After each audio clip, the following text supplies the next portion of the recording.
Hello there. Welcome to Geeksterilia's podcast, your favorite podcast about sci fi fantasy themed movie series and literature, but as well as pop culture in general. And today, precisely, it's one of those episodes that is about pop culture in general. It's something that the guest right now is quite familiar and quite a fan of. More particularly, a fan of Mrs. Keira Knightley, but you all know and love Mr. John Webster. How's it going? How are It, you today? it's going great. I have to say, I was geeking out a bit at seeing that intro and seeing the Pride and Prejudice with John Webster. It was cool to see that. But yeah, I'm Cool. doing great. How are you doing? I'm doing great. I'm a little upset because my neighbors right now decided to have a loud party with live music. And oh gosh, don't ever be a neighbor to a Mexican. We are loud and inconvenient, much like the Bennets. So I'm just kidding. I'm just kidding, of course. Yeah, I was gonna say I think it's okay for you to say that, not so Yeah, not yeah, so yeah. much. Yes, I'm Mexican, so I'm allowed to say whatever I want to Yeah, about Mexicans. Okay, welcome everybody. I am pretty sure you already know how much John loves this movie. yeah. I am gonna try and keep at least some of the focus on my love for the movie and not just my love for the main star. Yeah, yeah. I've Nope, heard no something. promises. I've heard a rumor. I've heard a rumor that you that you have some sort of crush on Keira Knightley. How true is that? Yes, I think a lot of people have heard, hence why I got this gift some while back from Miss Kelly Jaded Redhead, which was a little Elizabeth Oh, Swan action that, figure, that's pretty which cool. which I normally have displayed in the back on my bookshelf for Hmm. anybody who can spot that. But yeah, so a little bit of a crush. Yeah. I was thinking about that from your T-shirt. Yeah, That maybe it was some possibility that you like Keira Knightley. yeah. I was trying to be. I'm always trying to be subtle. Yeah, So this I is know. gonna. For those who are out of context, um, Mr. John Webster here is a huge fan of Keira Knightley, and he is very expressive about it. But we all, I mean, we who doesn't love Keira? I mean, who doesn't? Yeah, I know some people who don't, and I am and Those- constantly trying to convert them to see the light. But yeah, we'll see. But no, it's yeah, I'm a fanboy to put it mildly. Mildly, yeah. Okay, but we are not here to talk about John's obsession. We are here to talk about one of the movie portrayed by John's obsession, which is Pride and Prejudice. There have been other on-screen interpretations of this Jane Austen masterpiece, but the most recent and most popular as of today is Keira Knightley's version, Joe Wright's version of this story. And I must say that I really, really enjoyed it. Um, every time I watched it, is it's a it's a bliss. Oh, to see those, to see that cinematography, that music, and to see Kira, to see Mr. Darcy, to see everything. It's a joy. It's a joyful movie. I liked it very much. I like it very much. Yeah, there's a there is a genuine reason why I keep coming back to talking about this movie a lot. I actually had my first discussion about it with a certain person who may or may not be a hired actor named Jared, on over on my channel, and I found excuses to talk about it many times after that, and it's because it is one of the most impactful movies for me as far as the impact that it's had on my tastes in film and literature, and sort of opening me up to different kinds of stuff. I wouldn't say that before this movie I was, only into, quote unquote manly, you know, Hmm. Hmm. movies, but I sort of was unaware about like how much I really enjoyed um, movies that were more on sort of the romantic side. After this movie, it dawned on me that there was a reason why I loved Moulin Rouge so much. That Hmm. other movies that were romance was kind of the highlight. It became evident why I liked them so much, but not just romance. I mean, just movies, other kinds of stories in general that weren't just explicitly targeted at a male audience. Yeah, I mean, romance is pretty much stereotypically a chick flick movie, or that. But I mean, this is Jane Austen's story, Yeah, and even though some people may argue that, well, it is indeed directed or targeted at women, at a women audience, at a female audience. Well, the story is so good that yeah. anyone can actually enjoy it. And so, yeah, if you're not familiar with this story, I don't know why you are not yet familiar with this story. But traditionally in this podcast, I usually talk a little bit about the story, about the plot of the movie or the series that I'm talking about right now, without spoilers, so that the audience that hasn't watched this material can stay a little longer with us and share a little bit. So, well, Pride and Prejudice is a story about Mrs. Uh, no, Mrs. No, not Mrs. Miss Elizabeth Bennet. My English right now.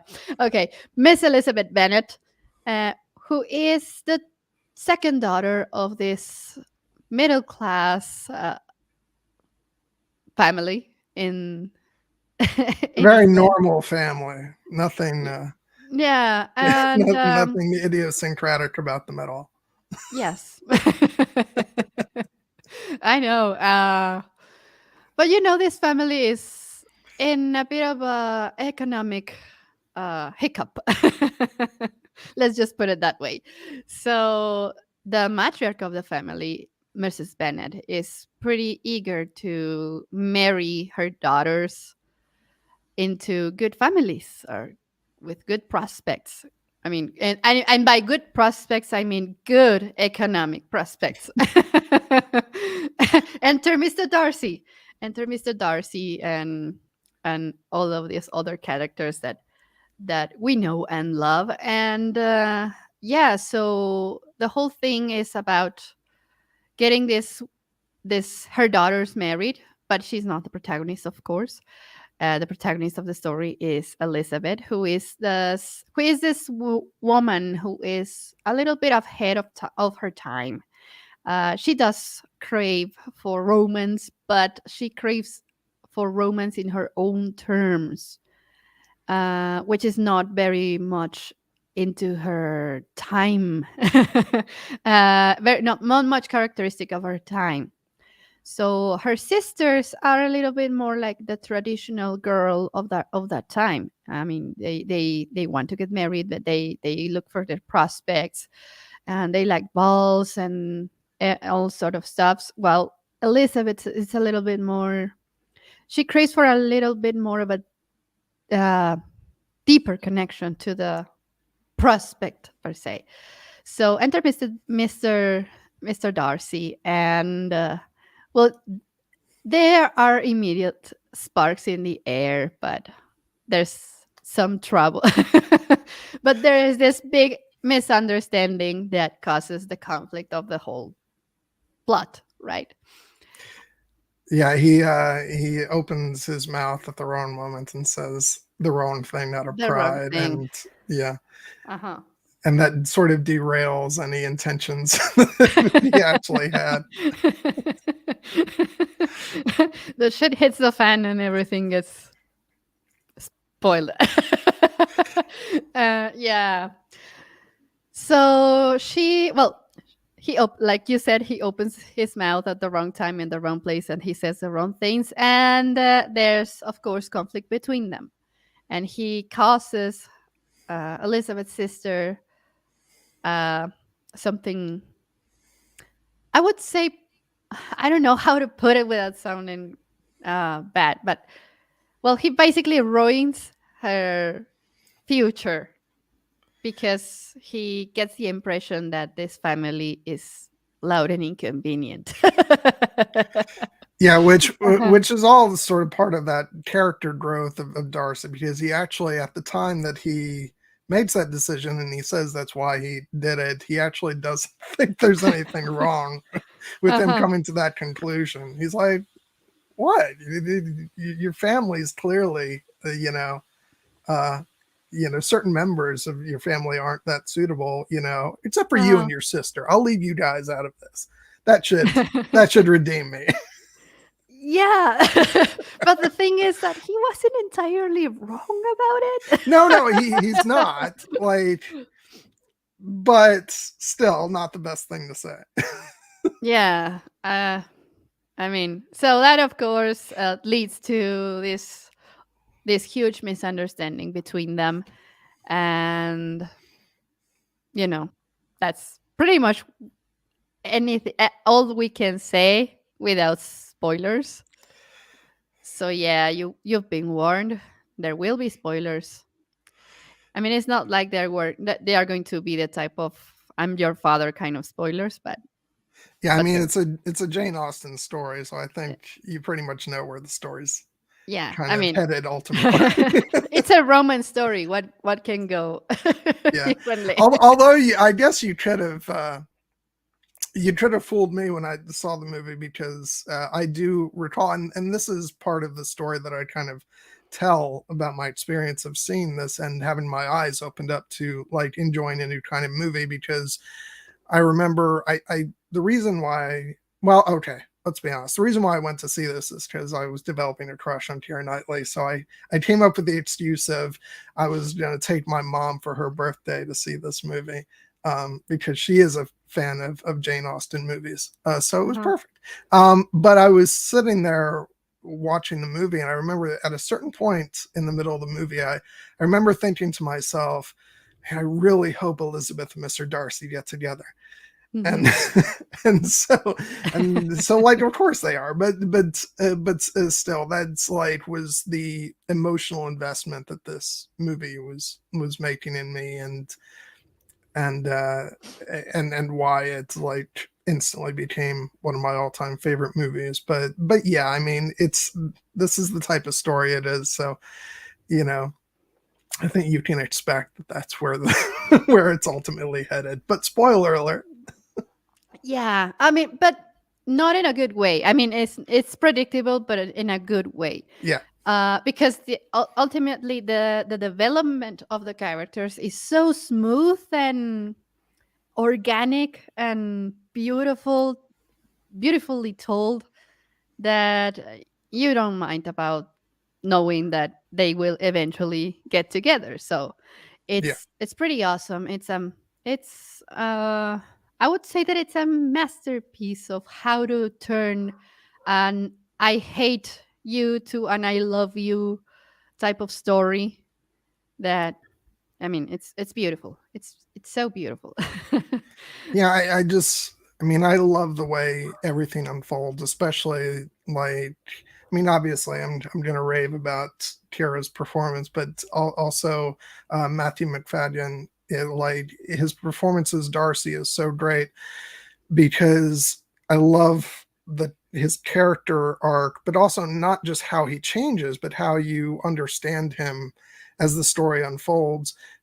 And when you go back to watch the movie, you can see like right from the very beginning, he's completely smitten with her.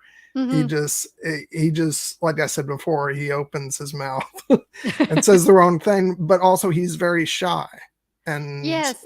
that's sort of mistaken for um you know being aloof or sort of you know rude, or yeah, he's, which is not to say he doesn't say you know bad things, as we established, but it's kind of because he doesn't want to open himself up, so he says Hmm. that as sort of a defensive posture. Yeah, and he's socially awkward, very Yeah. evidently. Um, I mean, the moment he sets his eyes on Elizabeth for the first time, he immediately turns over and turn, turns to the other side of the room and is like, "Oh shit! Oh shit! Oh shit!" And Uh-huh. I love the way it unfolds then, over the next couple minutes, because well, first you got Elizabeth being told, by your sister, one day someone will catch your eye, Lizzie, and then you'll have to watch your tongue. And then Hmm. moments later, she catches him like staring at her, and she, laughs to herself. So then she says, okay, this guy likes me, so I'm going to do a little flirting, and ask him if he wants to dance, to which then he says, I don't do dance. you dance, Mr. Darcy? Not if I can help it. It's like, wait, what? So Yeah. yeah, and I think that's why I feel for Mr. Darcy so much, because he really, yeah, as you said, he's socially awkward, and Hmm. which I think is something I can sympathize with a little bit. Uh, so, so yeah, I love his performance, and the way their relationship, this back and forth, and the fact that he's constantly trying to actually take her advice Hmm. on how to pursue this relationship, but then she's misunderstanding his intentions, and so she pushes back. It's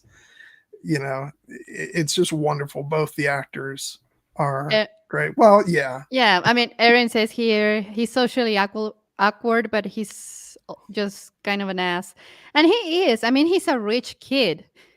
He's a rich Yeah. guy with that is expected to marry someone with high a high profile bride, you know.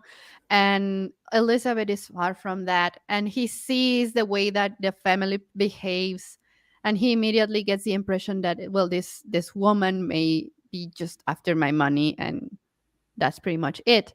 And he also, much like Elizabeth, also craved for a connection, a deep connection with his future wife or whatever. And he gets the impression that he's not going to get that from her. So that's the reason why he starts behaving a little bit like an asshole. and and she immediately from the moment that she saw him in this kind of gloomy type of I hate myself, I hate being here type of guy. And he's just like, this guy is going to be incredibly boring. I mean, yes, he's handsome, yes, he's rich, but he's going to be incredibly boring. And then she listens to what he says, and she just completely loses it. Right? I mean, just it's when he says, "Okay, this is not the guy." Yeah, Mhm. you know it's an example of sort of first impressions getting in the Mhm. way of actually, focusing on what the person is actually about.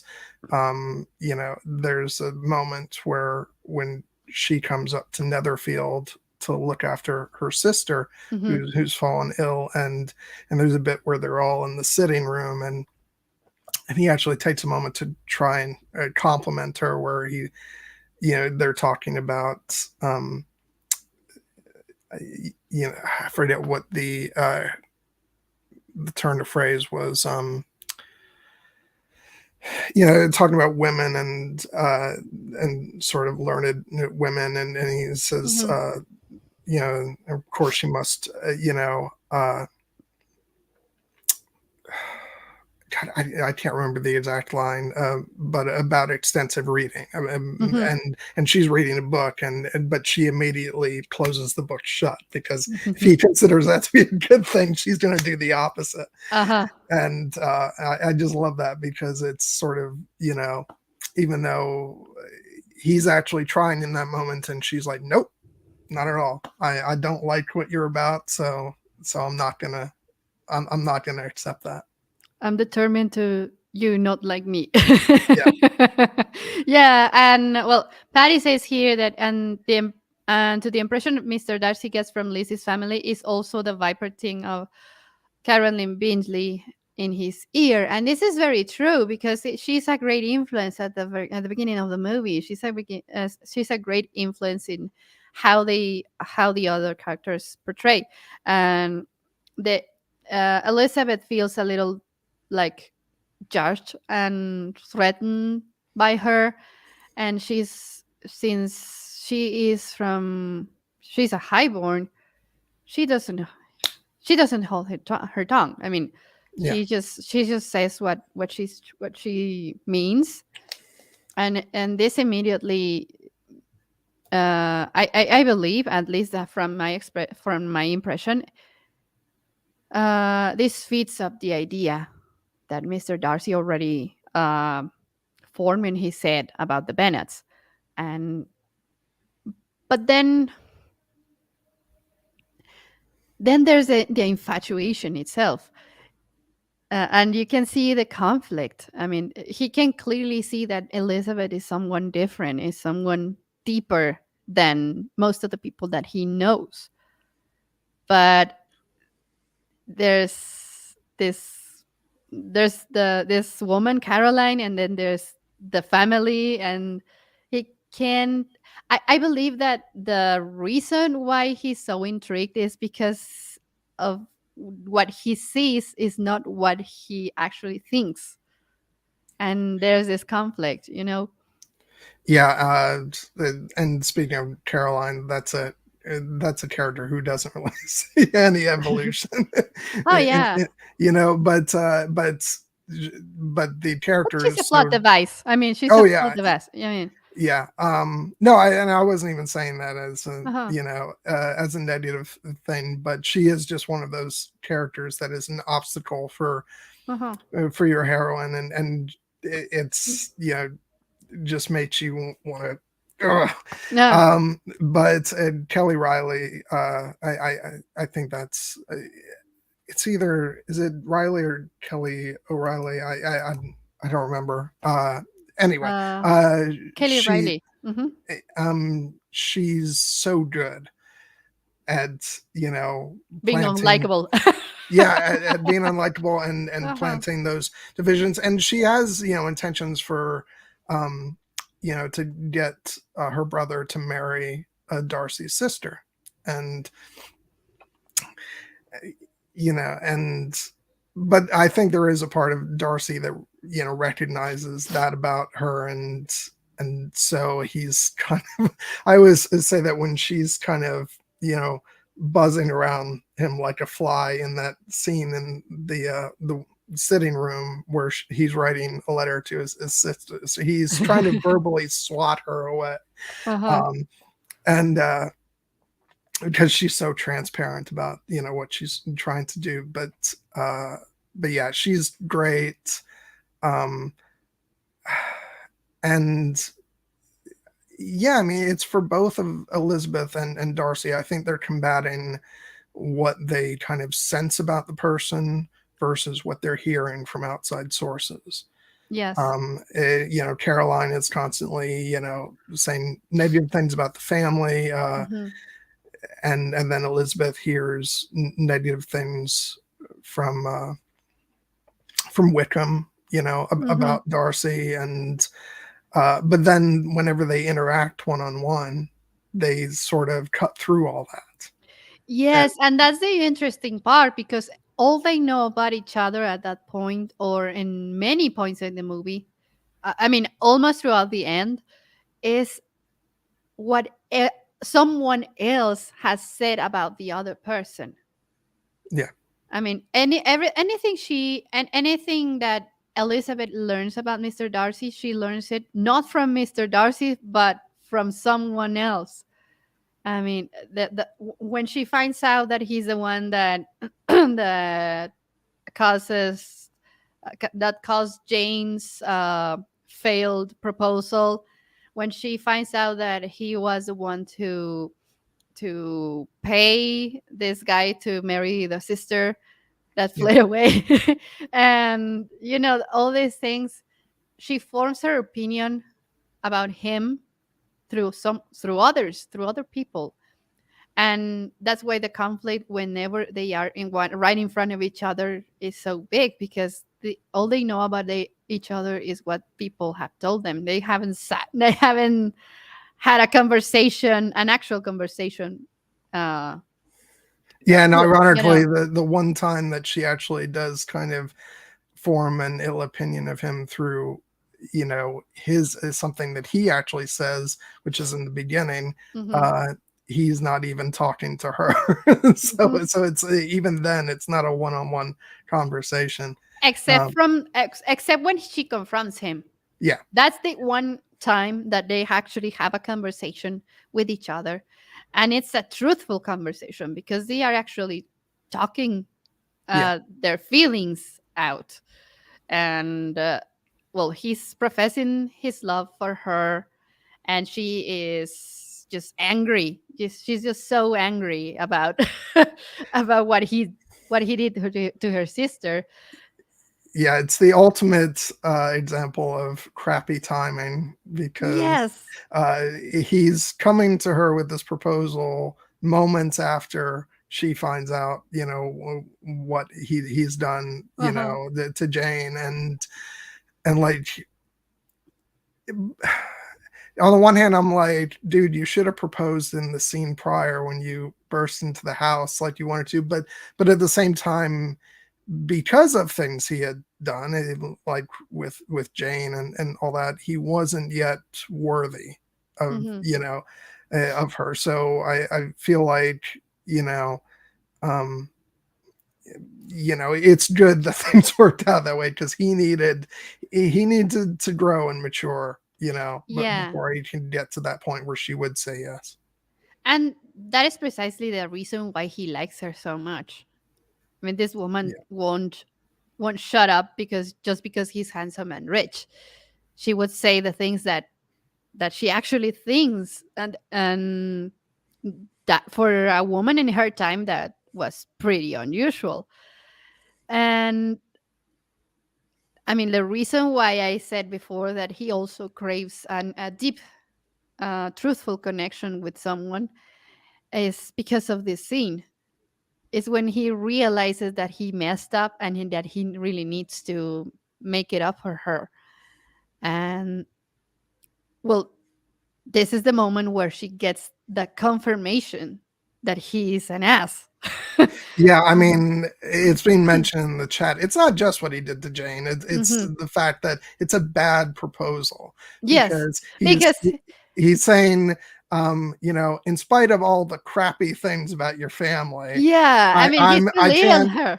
Yeah, he belittles her even yeah, in his proposal, and then he's like, are you making me feel like you're making me a favor because you like me despite of my crappy family? That's a shitty things to say. yeah. That's a pretty huge shitty thing to say. Yeah, And again, like, he doesn't pick up on what's so wrong with what he's saying. He's uh-huh. So Yeah. dramatic. Um, but that said, like, in spite of that, it is like one of the all-time great Hmm. scenes. Um, just because of the the heat and the tension, as they spit off these lines, to each other, and it's the dialogue is so rapid fire. It's Hmm. fantastic the way it's done, and they get closer and closer until that moment where, of course, in spite of everything, they're about to kiss, but then they Hmm. walk away. It's just I never it never fails to make me hold my breath like during the whole scene. Uh-huh. It's fantastic. They just dropped some Taylor Swift here. Erin says, if I may Taylor Swift here, so casually cruel in the name of being honest. And yeah, I mean, he was honest. The family was not the greatest thing ever, but you don't say that. You just don't say that when you're proposing.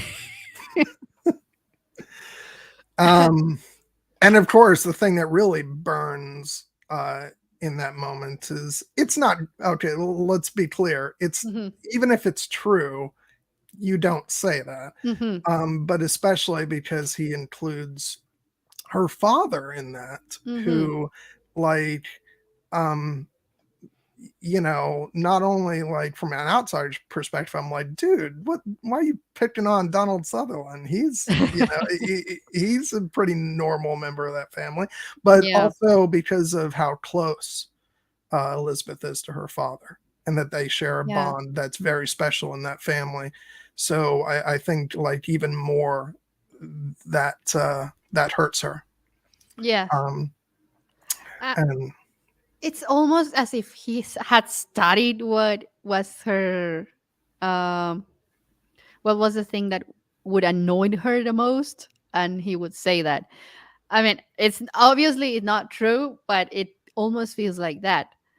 And this is because he feels like he knows her, but he truly doesn't until he has actually she actually spends some time in his house, and he realizes that she's not as superficial and as annoying as the other members of the family. And in that moment, I love the when she discovers all of the treasures in his home, because you when she sees a house, it's almost like she's like, oh my, I just screwed up. Because it's but then you see her walking around the statues and all the art, all the works of art that live in that well, mansion. it is great because it's this moment of oh geez, I said no to this. No, but well, okay. Oh, Yeah.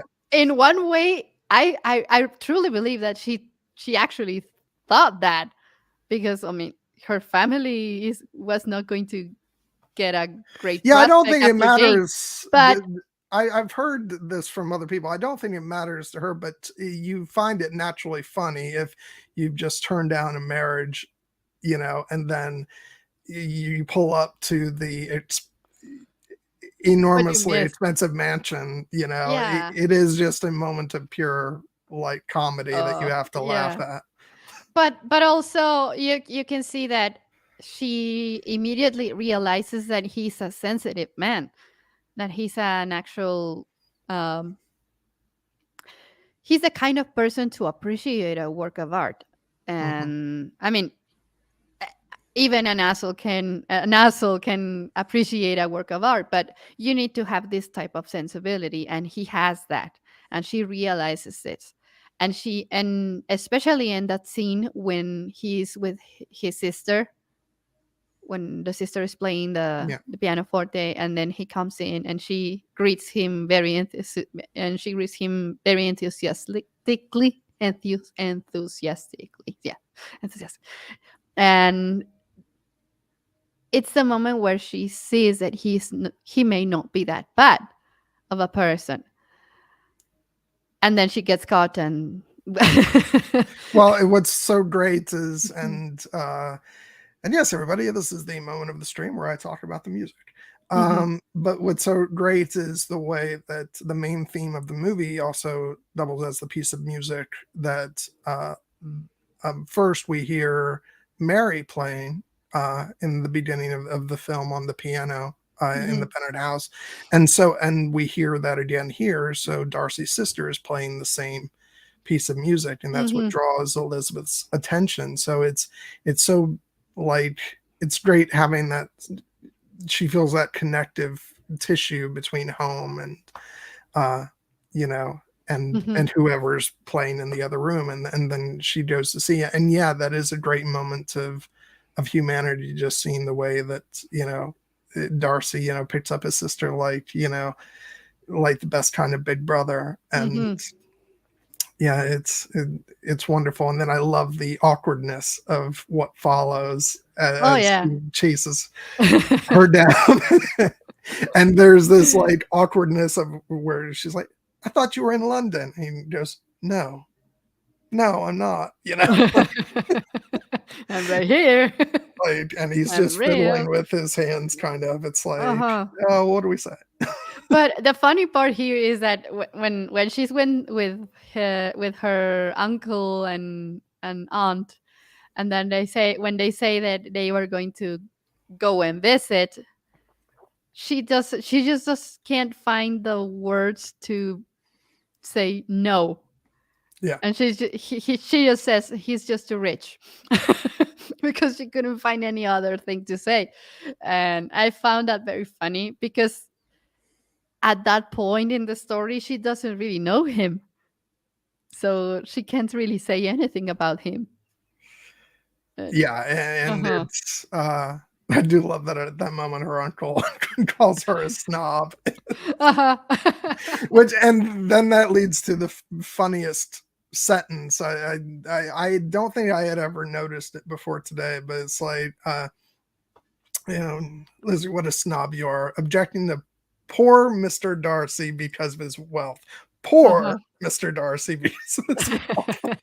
I just I love the irony of that. But Hmm. and then poor man can't help it. Yeah. But And oh, and then of course the moment of another golden moment is when the infamous letter arrives, and then she is just walking around and just with a terrified face, and they are like, what the hell's going oh on? yeah, And then she says, it's so well before you get the reveal of what's mhm, in the letter, it's an absolutely hilarious moment because they're just mhm. sitting around. She comes into the room, is like crying hysterically, and then just walks right out. So They were like, immediately you're laughing at the moment, but then she comes back in and she says that Lydia has run away with Wickham, and you're like, oh shit, that's not funny at all. Um, no. yeah, and and that's when you realize that everything that, well, you already, by this point you already know that everything she knows about Mr. Darcy is wrong, but this is like the confirmation that everything that she knows it's wrong. Like, in case you weren't paying attention, this is it. This is the moment where you see that he's not a bad person, and that all of the things that this other guy, I keep forgetting his name, Mr. Wickham, Wickham. uh Mr. Wickham is, he was And just lying. he is the absolute worst. Yes.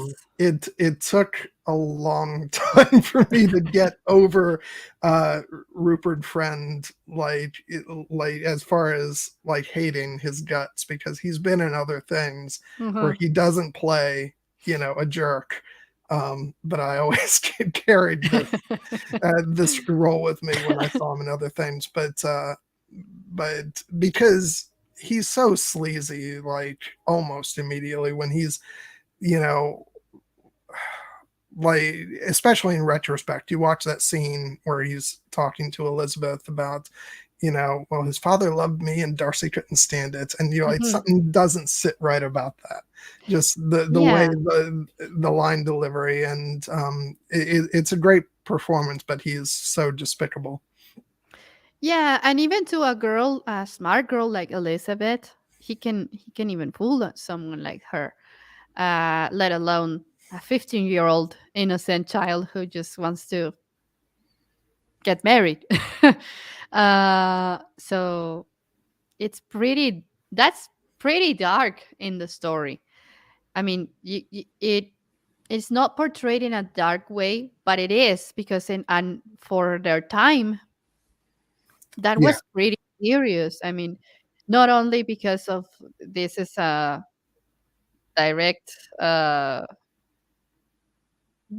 grooming kind of situation, abusive situation, not only for the girl but also for the family, because that truly meant ruin for the family and for the girl herself. Yeah, And I mean, it's for me, it is the dark part of this story that, Mhm, just because of the nature of the story, you kind of you kind of shove to the side to get to the happy ending, but it is the dark undertone where it's not a good ending for Lydia, mhm, that she ends up married to this guy, and I don't remember if there's more about it in the book. It's been a while, mhm, but just you know that bit where he shoves her down into the seat as they're riding off, that portends very bad things for her in the future, and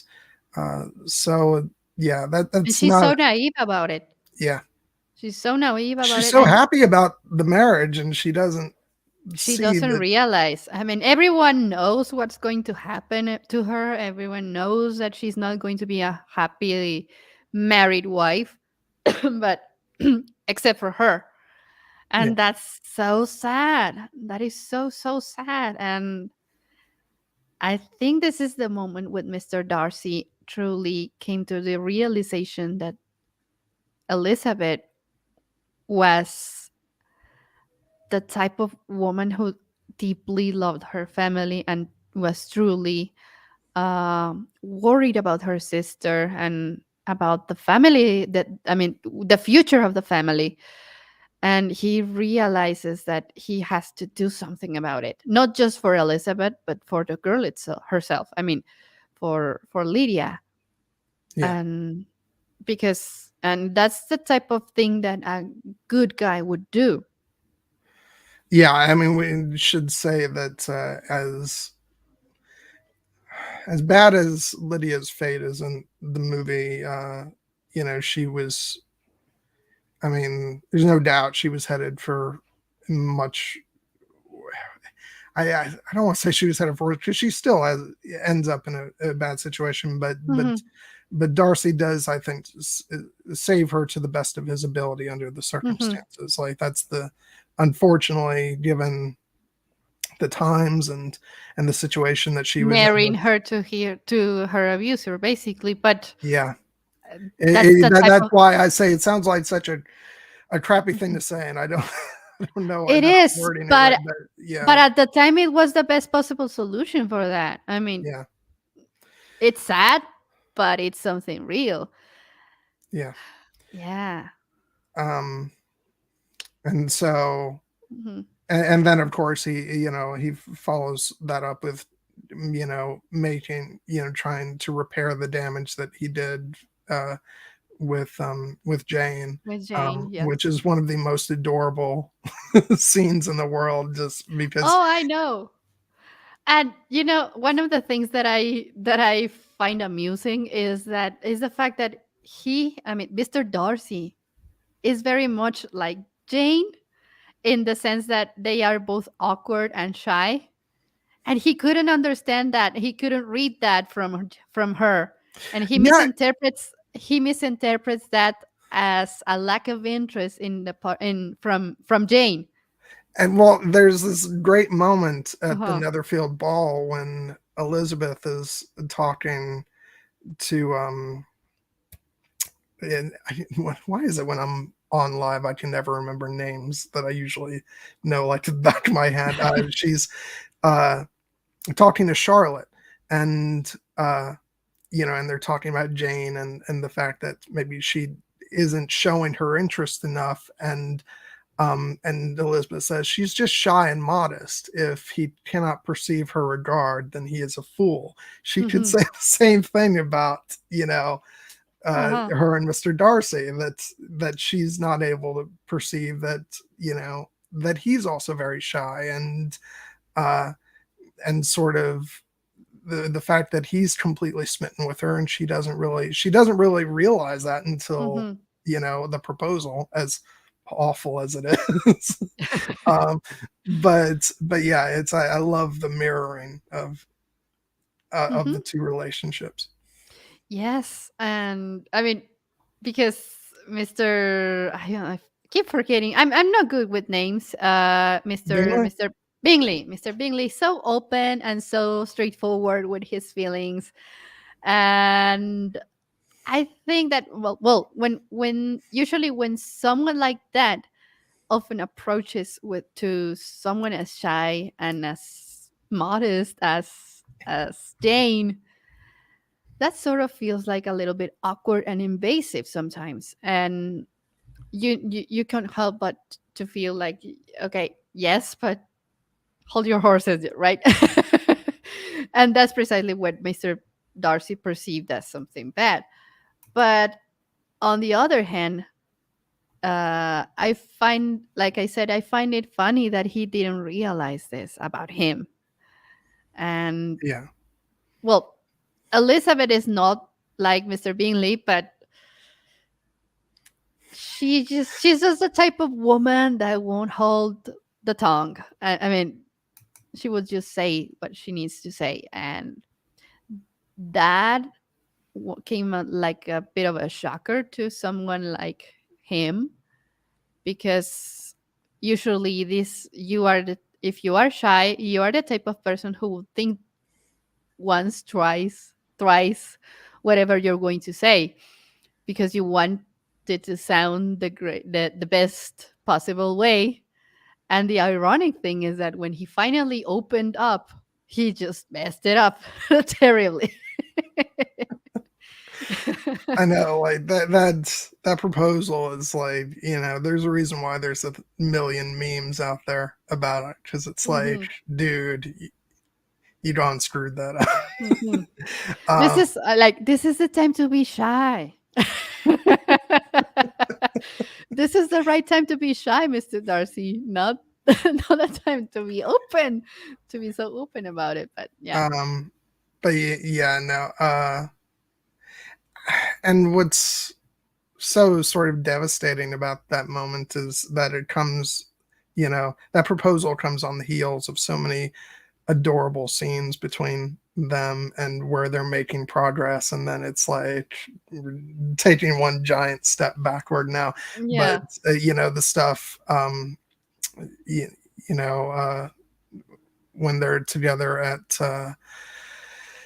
Lady Catherine's estate, Uh-huh. and he comes over to talk to her while she's on the piano, and of course Lady Catherine is trying to actually humiliate Elizabeth, Mhm. not realizing that actually this is bringing you know her and Darcy closer together, and Mhm. he's actually talking about, not just, like, he's not yet talking about his feelings about her, but he's talking about, like, his own hangups and his sort of personal problems. As far as he says, I do not have the talent of, easily conversing with people I have never met before, and so Mhm.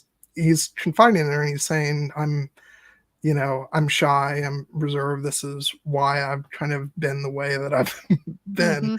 Mhm. So he's opening himself up to her, and then the scene where he tries to propose, is adorable. Mhm. I love that, where he just comes in. He's like, "This is a charming house," and then when Charlotte comes in, he's like, "It's Elizabeth, pleasure," and he runs right out. It's Uh-huh. it's like so great. And then you've got the funny moment of Charlotte's like, "What have you done to poor Mr. Darcy?" And she's like, "I have no idea." And so it's all building up to where they're getting closer, and then of course, she finds out about Jane, and he bungles the proposal horribly. um so it's, and that's what makes this kind of story so great, is the, you know couple steps forward and let's go back, couple steps forward, go back. You know it's so great, Yeah. but grueling. Yeah. I mean, I can't help but compare it to Louise M. Alcott, Little Women, in I mean, in the sense that Elizabeth is a little bit like Joe March, and Oh yeah, Jane definitely. and Jane is a little bit like Meg. They are these two sisters are the two closest sisters, and they are very different, but they can understand and love each other through their differences. And I like that about this type of stories, because you would argue that in modern feminist eyes, Elizabeth is a little bit, the fact that Elizabeth is a little bit different may belittle Jane and her sisters, but this is not really the case. I mean, Not at all. Yeah, not at all. And and and you establish their dynamic very early in the film, where after you know the after the ball, and that opens the film, and then they're in bed together, and like they're acknowledging their differences, and yes, Elizabeth's saying, only true love will, you know um convince me, to give into matrimony, which is why I will end up an old maid. And and yeah, she's talking about that's for her, but she's completely supportive of of Jane being more sort of pragmatic, yeah, and all that. And then once they're done, talking, there's that beautiful moment where they just, both start giggling, hmm, and because of, what Jane's experiencing. And it's just a wonderfully beautiful moment between sisters. And Elizabeth is constantly like completely in Jane's corner throughout the rest of the film. So even yes. though they want different things and they are very different, there's that sisterly love that, you know And there's more of that in that conversation where Elizabeth is talking to Charlotte about marrying Mr. Collins.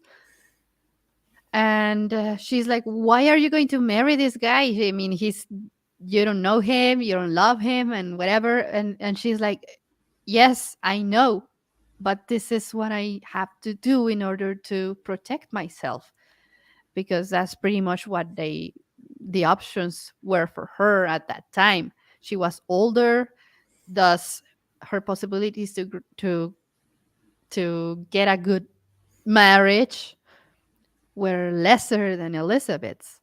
And she even says the words, "I can afford to be romantic."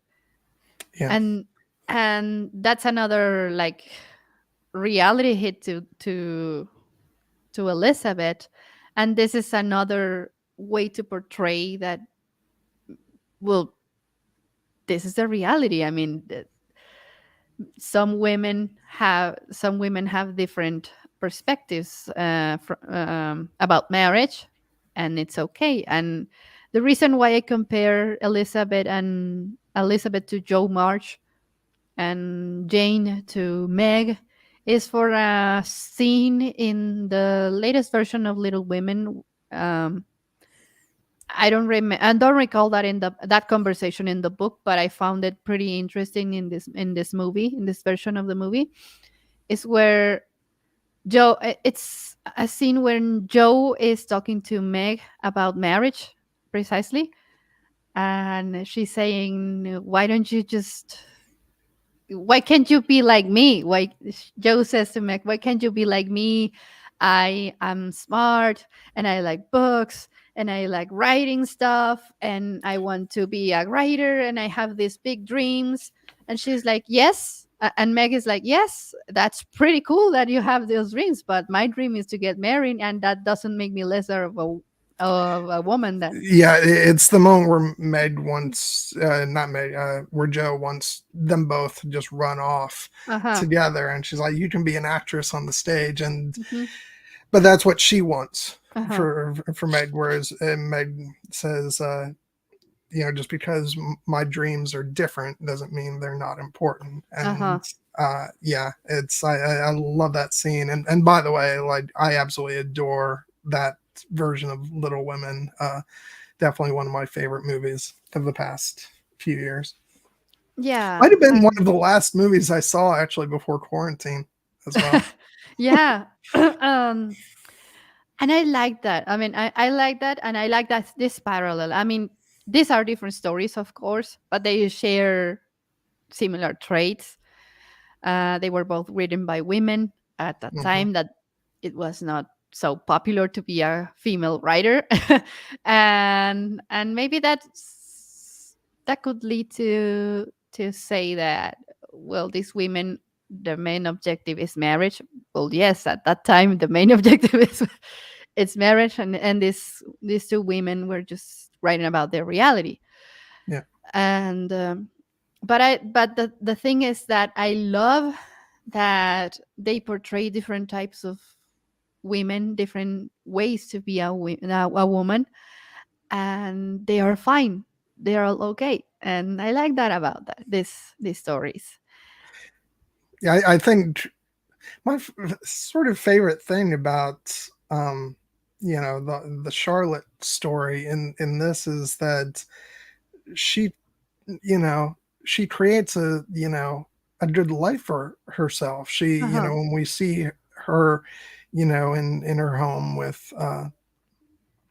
with Collins, like, okay, so it's he is definitely not the dream husband, but she seems genuinely happy, and they actually are shown, at least in the film. Again, it's been a while since I read the book, to have you know a good relationship. Like, they want to sit next to each other, and there's all this cute stuff, and so I like that. I like the fact that it's not shown to be something that she suffers for. That she from all appearances, she actually looks to be quite happy, and she Yeah. talks about the fact that she likes having her own home, and and looking after everything, and so so it's nice. I quite like that. And of course, we haven't really mentioned Collins yet, but Tom Hollander Hmm. is an absolute genius of an actor, and he's so good in that role. Yeah. He's so awkward. I mean, he just knows that he has to marry a Bennett. But I love the fact that he was not an asshole about it. I mean, he he understands that Jane is out of his league, and then he tries to propose to Elizabeth, and Elizabeth rejects him. But he's not like, oh no, you have to marry because you have to marry me, or I'll take you all from the house. Well, Uh, and talking about proposal scenes, I think that his proposal to Elizabeth probably goes down as the most hilarious proposal scene ever. I love all the nonverbal stuff that goes on in mm-hmm, that scene, mm-hmm. just with Elizabeth's side eye that she gives him, and then his little flower he puts in front Like, of okay. us. It's just so Yeah, great. yeah. Uh, it's hilarious. It's hilarious. But then you realize that he's actually a good man, and and he makes Charlotte happy. Charlotte makes him happy, and everyone is okay with it. And it was it. I mean, it wouldn't be so easy for him to just take away the property and leave the Bennets in ruin. Yeah, yeah. I remember having a somewhat worse opinion of him in the book, because I think there's a scene towards the end where he shows an ugly side to himself. I don't. It's been too long. I wouldn't be able to specifically recall it, Hmm. but as far as like this version of Collins, he is shown to just kind of be like he's very silly, and Hmm. he's not without, like, he's a man. He's a man of that time. Hmm. He has some, like, his proposal is definitely filled with some very cringeworthy you know Oh yes, moments. but like Patty says here, that proposal is still far better than Mr. Darcy's first of all. Yeah, but I also like the fact Hmm. that Elizabeth could, like, put him through the ringer in Hmm. in rejecting him, but but she doesn't. She's actually quite, as fair as she can be, and as courteous as she can be, Hmm. in rejecting him. But as opposed to the other sisters just cracking up behind the door, Oh which is yeah. great. But But they're very much like the mother's works, right? I mean, they are the most influenced by Mrs. Bennet. And I feel like we need to talk about Mrs. Bennet here because she's a hilarious character, but you really need to see her through the eyes of her time. yeah, And I mean, and God bless Brenda Blethyn for making her so entertaining to watch, because that character can very easily, like, wear on you, like, very quickly, where you're like, nope, not at all. But she is so entertaining, and and she plays it to the point where when you have that moment towards the end when she's seeing Lydia go off, and in spite of all her talk about how, all she wants is for all her daughters to be married, she has that moment of, sadness there, and Elizabeth comes around and holds her, and that's a moment of pure, like, genuine Mhm. emotional, you know um Yeah, it's an emotional moment, and that's a tough balance to pull off, of yeah, being a sort of nails on the chalkboard personality, but yeah. also still elicit, the audience's sympathies. Yes, because I mean, ultimately, the annoyingness of getting her daughters married to good prospects, it's a decision out of love Yeah. for her daughters. I mean, she doesn't want her daughters to be in ruin. I mean, her husband is clearly a man that is has just had enough of life. And she knows this, and she's like, okay, I didn't have any sons to be in charge of this house when he's gone, so I really need to get going and pressure things up, because otherwise my daughters are going to be helpless in this world dominated by men. So you really need to understand that context in order to understand why she is the way she is. And she even says this to Elizabeth herself. One day when you have all but daughters, you will understand why I'm acting like this. But then you have this other scene, like you mentioned, where she's crying to see her daughter live with this asshole. and and that's the moment when you actually know that she's actually worried for her daughter. She knows that this type of future was not the best outcome for the daughter that she had. So she's like, oh gosh, I think I just incentivated this type of behavior. This may or may not have been my fault, but yeah, I mean, you can see her conflict there. Yeah. Uh-huh. So that's interesting. And and then Patty just said the way that both Brenda and Donald Sutherland, feed off of each other. Donald Sutherland as Mr. Bennett is so great in this. I like, and this is a weird, reference to pull from, but I just think of Jeff Bridges in Tron Legacy, where he says, you really mess with my Zen thing, man. And for me, that's that's sort of Mr. Bennett. Like, he's just decided to, like, tune out for the most part, and You know let what? I'm Mrs. Bennett. retiring from life.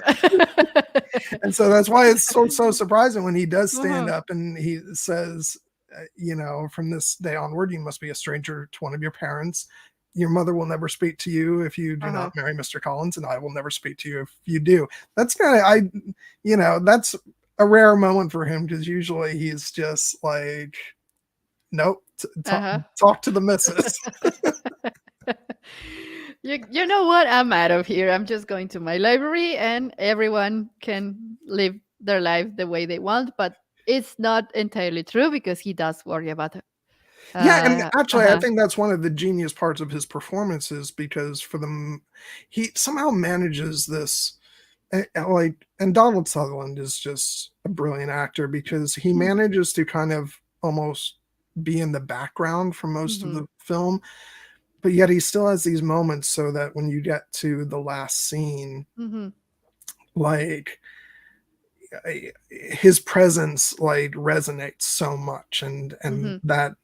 and that moment between him and Elizabeth is so emotional and powerful, and so yeah, I'm always surprised by how much his presence, how much you feel it throughout the film, despite the fact that he is, very much in the background for much of it.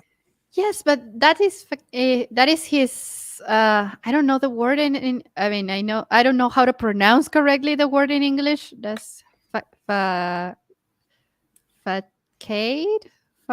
I mean, the Facade. yeah. I mean, you can see a glimpse of how he actually worries about his daughters and the Yeah, moment of the that glorious um, scene where one of the youngest girls is playing the piano forte and she's messing. She's just embarrassing herself, and he's like, "I've had enough of this. I don't want you to embarrass yourselves anymore." And he just takes her and closes the pianoforte, and she just goes away crying. And then moments later, you see him hugging her, and it's it's so mhm, beautiful because it's a moment that you could almost like you can almost see them, leaving out, but it's incredibly important that it's there. And by the way, I also have to comment at this moment on the gorgeous cinematography, yes, because that shot is a oneer, one. which, It's a one shot. It's a one yeah, shot throughout the whole it property. doesn't get as much praise as the Yes. one shot that Hmm. Joe Wright did for Atonement, which is much more obvious. Hmm. It's still beautiful, but this one kind of goes unnoticed as the Hmm. camera just, follows the characters through the ball. And so you Hmm. have that moment of where, uh, he comes up to her and he just softly says, Mary, and and just holds her, and then you just hear her as the camera pulls away, saying that she's I been practicing all week, and rehearsed. Uh-huh. and yeah, it's that's great because it's sort of almost a background moment, but it really drives home, you know, how much It says a he, lot about Mr. Bennett. I mean, yeah, we just previously established that that he's like a willfully background character. I mean, he just doesn't want to be in the spotlight, despite of uh, the wishes of Mrs. Bennet. She's the one that practically forces him to introduce the daughters to Mr. Darcy and Mr. Bingley, and he's like very recludedly does it. But then you see this scene, and you realize that he truly cares about uh, his daughters, yeah, and but he's just had enough of life. He's just tired. I mean, yeah, and that scene when when you understand that he has a deep connection with Elizabeth is in that scene that you mentioned previously, where he says, "If you marry this, your mom is not going to talk to you if you don't marry this guy, but I'm not going to talk to you. You do." And I mean, that's the type of character that steps out of the darkness and does something amazing, and then he goes back to the darkness and doesn't want anything from the world. I love that character. I love Mr. Bennett. yeah, no, and Um,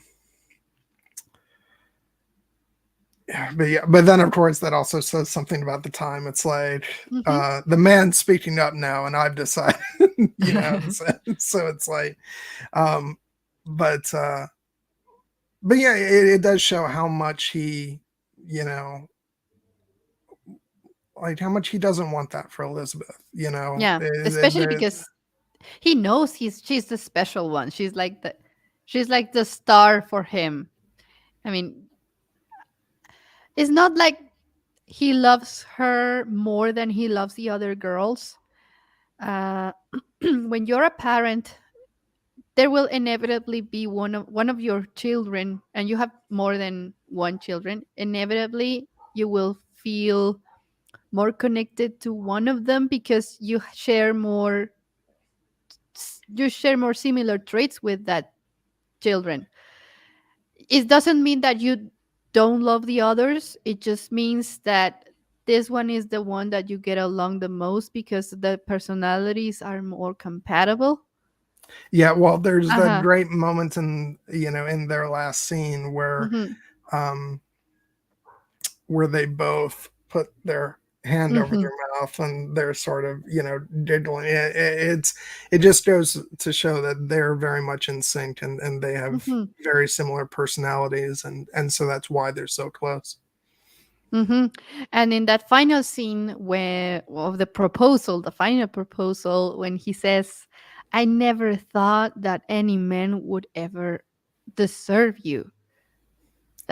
Yeah, That's a profound manifestation of love yeah, to his daughter, and it's beautiful.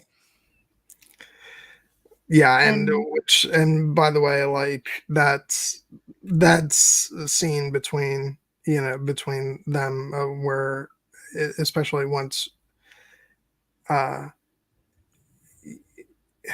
she's saying all the stuff like, he and I were so similar, we're mhm, so stubborn, and then she just starts giggling. It's like I'll never forget sitting in the theater watching that, because it it was infectious, mhm, the joy of that moment. and mhm, and I always say that that's the scene that makes me, like, when I watch it, it makes me wish that I was in love, mhm. when I'm watching it. And uh yeah, it's just an absolutely joyous scene, and like, just it's all the reasons why I I I love this movie as much as I do. So Yeah. Patty says something interesting here. He doesn't want to feel that he's exchanging Lizzie for the favor that Darcy did for Lydia. Because at first, when the first proposition and when they first start talking about this whole thing, Mr. Bennett is still a little worried about this proposal.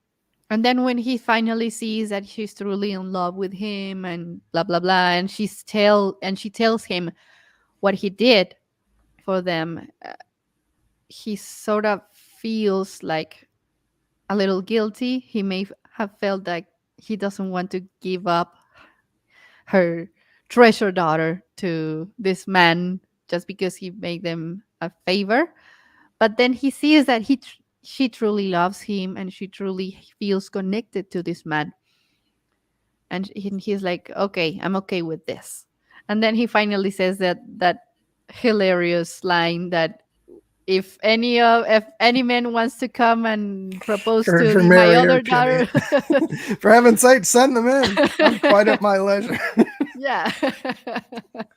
Which I have to I'm ask. warm. I was curious about this before, earlier when I was watching the movie, because Hmm. there's a whole thing where there's, at least I know in the UK, there's a different version of the film where it ends with this scene. Which version do you guys have? Do you guys have the one that ends with Elizabeth and Darcy at Pemberley?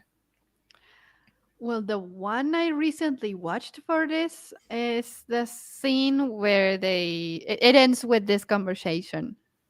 Okay. Uh-huh. Yeah, the only one that I've ever seen Hmm. is the the one that's in the U.S., which ends with Darcy and Elizabeth, post marriage in Pemberley, with the where uh, you know, she says, "You may only call me Mrs. Darcy when you're perfectly and Mm-hmm. incandescently happy." And movie ends with him going, uh, "And how are you this evening, Mrs. Darcy, Mm-hmm. Mrs. Darcy, Mrs. Darcy," and then ending with the kiss. So that's the version I know. Um, but I know of like the other version. I'm like, no, I need the movie to end with the Mm-hmm. perfect Hollywood kiss. Yeah. Yeah, the version of the movie that I watched recently in order to be fresh and ready for this stream is the one that ends with the conversation between Mr. Bennett and Elizabeth, Okay. and that's pretty much it. And I'm like, feels a little anticlimactic, but okay. Well, apparently because all the Jane Austen fans in the UK, when the movie was coming out, didn't respond well to the To the original final scene, because I guess it's not a book scene. Uh, but then they still gave it to, at least to us Americans, and I'm not Mhm. sure what ended up in theaters for the rest of the world. But apparently, because we Americans are fine with Yeah. the the extra Hollywood ending, which Yeah, I can totally understand that because well, I was raised on telenovela, so yeah, I need that too. yeah, I like, well, and it's the version that I saw. So like when I heard that there was a version out there without it, I'm like, what? No. Yeah, yeah. I'm like, I need more. Yeah. I need my Hollywood telenovela esque kind of. Well, Yeah. because when they finally kiss Mm-hmm. there at the end, and it cuts to black, and the end credits come on with Dario Marinelli's score, Mm-hmm. um, it just takes my breath away. So like I can't possibly watch this movie without that. Yes, yes, and I didn't remember that. I mean, I remember watching that scene that you say, the kiss and Yeah. everything. And I mean, it's been a while since I hadn't seen this movie, and when I watched it today and I didn't see it, I was like, wait a minute, there's something that I remember that is not here. Why is it not here? What's happening? And then, yeah, I didn't know that there were alternative versions. So yeah, it's weird. It's Yeah. weird. Hmm. Um, Yeah, but I can't relate. Yeah, I mean, when you are raised by this romanticism in the stories, I mean, it's not like my mom or my older sister were super fond of telenovelas and they were watching telenovelas all day long, but the few that they saw uh, ended like this. And you kind of sort of expect that from a romantic type of movie. Maybe it's a cultural thing, like you said. I don't know. for the record, Aaron, you're wrong. Okay. It is not overly saccharine. It's perfect. Okay.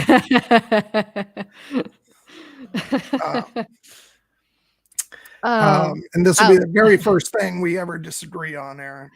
okay. I'm going to read this sentence for the people who are not watching the stream but just listening. Erin says, yeah, I think the ending Ceci saw is anticlimactic, but the American version is overly saccharine. The earlier version has the best ending. Full disagreement. Sorry. Oh. I don't know. I kind of expected that scene that I previously saw in a past uh, time that I watched that movie. I don't know. But yeah, I mean, this movie, I know that there are other versions of this story on screen. For example, Colin Firth's. that Eriness has mentioned in the comments. I haven't watched that. I must confess that I haven't watched that. But I think this is a very, I wouldn't say accurate, but I would say adequate version of Jane Austen. I mean, Yeah, it's strange. Like I always stay away from, like, I've never said anything negative about the 95 version because I know that I'll get death threats if I do. Uh, and in fairness, like, I really like the 95 version a lot because I have seen it, and I can perfectly understand why, especially for book fans, it's seen as the, the ultimate like version the of the. ultimate version, because it's a Uh-huh. mini series and it covers more of the book and the performances are amazing. But you fall in love with the version that you first see. Yeah. It's just Hmm. the way it is. And so I saw this movie first, and then I read the book. So when I when I read the book, it's like I pictured, Keira as Elizabeth, Matthew as Darcy, and and all those characters. So for me, this is the version. Hmm. But I would never ever like try and take anything away from people who swear by the 95 version, because I get it. I do. Yeah. I mean, I can understand. I can understand this. But to me, this version is quite accurate in terms of uh, visually, visually, Yeah, and that's the thing. It's because it's not like, it's not only, I think it's a great adaptation of the mhm, book. It just can't cover as much in full because it's a movie. detail. Yes, because it's Yeah, a movie. Uh-huh. Yeah, but I you think as need to far as understand like it. the characters and the story, like as far as with the realization that it's a 2 hour version, I think it captures Hmm. the core of the story really well, and aside from that, just on a pure cinematic level, it's a breathtaking film. It is. The cinematography, the score, the costume design, like Hmm. everything is so great. I don't care as much about the Oscars anymore, but I know back when the movie was out, I was happy to see that even though it didn't hit big with the awards, it did get nominations for, I think, Hmm. cinematography, score, um, costume design, and something else. I don't remember. I remember he got 4 nominations. Um, but yeah, so yeah, and it's funny because as far as, like, I talked earlier about the impact this movie had on me, and Hmm. for the longest time, like, I had my set list of what were my favorite movies of all time, and I kind of kept that solidified. um I had movies like, Lord of the Rings and Star Wars and the Braveheart, Amadeus, that were kind of like my core, top films. And then at a certain point, I realized, um, no, Pride and Prejudice needs to go in there somewhere much higher Yeah, than it is. I do consider this like my number two favorite film after Lord of the Rings, just because of, those are big words. yeah, it's just Uh-huh. because, and I'm not like that. Everybody has their, you know sort of qualifications for what the best movies out there are, but in terms of just like favorites, and I think this is probably the movie that I've watched the most. Hmm. Outside of Lord of the Rings, and like I said, the impact it had on me Hmm. is so much bigger than most films, because it just, I mean, the film that came out very quickly after this was Atonement, which was another Joe Wright, Keira Knightley, Hmm. team up, and I fell in love with that movie, and then I started really expanding the scope of other stuff that I watched. If it were not for this film, I would not have opened myself up to TV shows like Outlander, for example, which Hmm. I'm obsessed with. Um, so it's, this, and this movie, it's hard to, like, it's hard to sell like how important this movie has been to me. Yeah, I can understand that. I can understand that. I mean, uh I don't know, for a while I kind of rejected to watch many romance movies like that. I don't know, maybe just because of a prejudice towards them. And I can totally understand why. I mean, for so long this type of, I mean, for romance movies, I've tried to sell you some sort of lifestyle, and that annoyed me a little bit. But this is a story that was written like ages ago, and and you really need to understand that. Well, yes, at that time marriage was a big deal, and I don't know, it's flawless in every way. I mean, yes, some people may have some opinions on which adaptation will be the best, but the source is the same. The source is a flawless piece of literature, and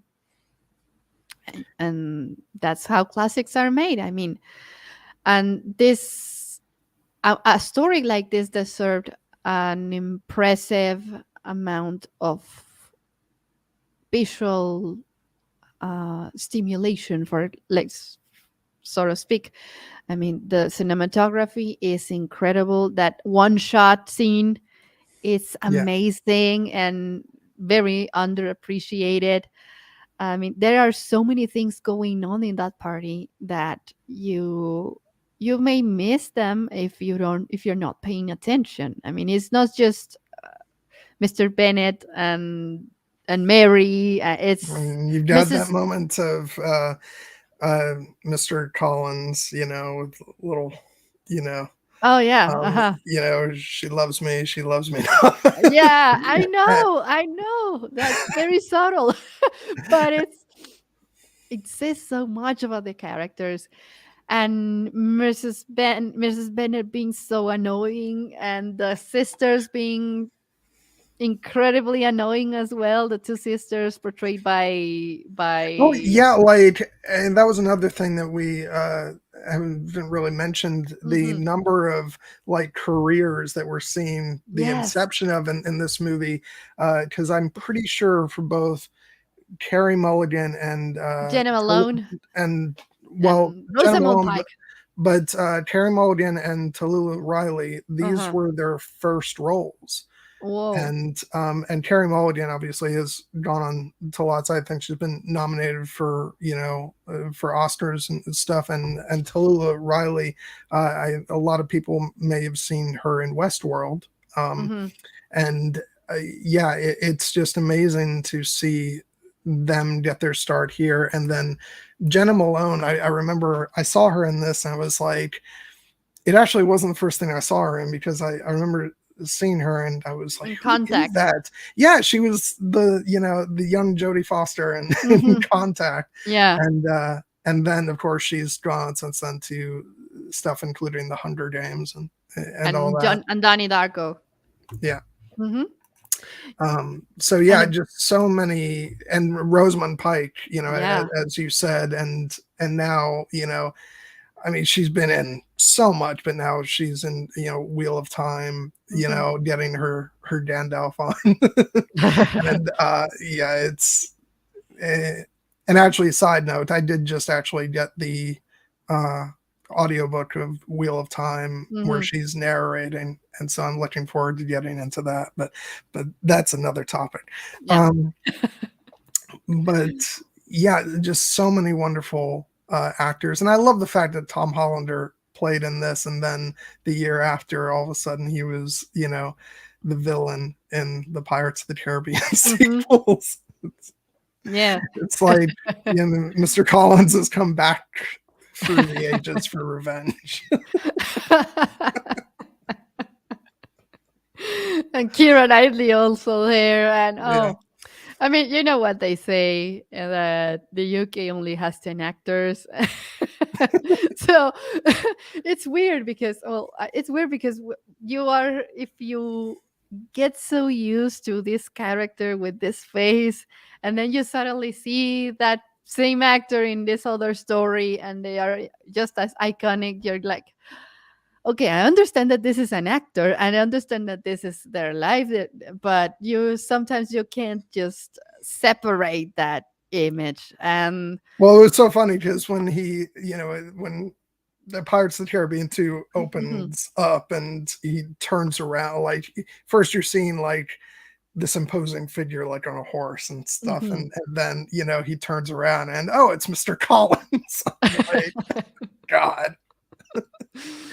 But Yeah, yeah, no, and he's great. speaking of that, that was the moment that I fell out of love with Orlando Bloom. Because I mean, I had such a crush on him when he was Legolas, and then when I saw him as Will Turner, I was like, no, no, I'm missing like the. That's so funny Mhm, because so many people that I had conversations with back uh, in those days who were not into like pure fantasy stuff. mhm, I mhm. would, they'd go on and on about Orlando Bloom, and I'd say, remember that part in Lord of the Rings where this and this happens, and they're like, I have no idea what you're talking about. I'm like, but Orlando Bloom, and she's like, and they're like, yeah, Pirates of the Caribbean. I'm like, oh No, no, you need to know him as no, Legolas. no, damn it, he's Legolas, not Will Turner, he's Legolas. I know. I mean, I had a huge crush on him on Lord of the Rings, and then I saw him on Pirates of the Caribbean, and I'm like, "Ah, he's not that handsome, maybe." Well, you were just you were getting ready, years early for your crush on Pedro. Oh yeah.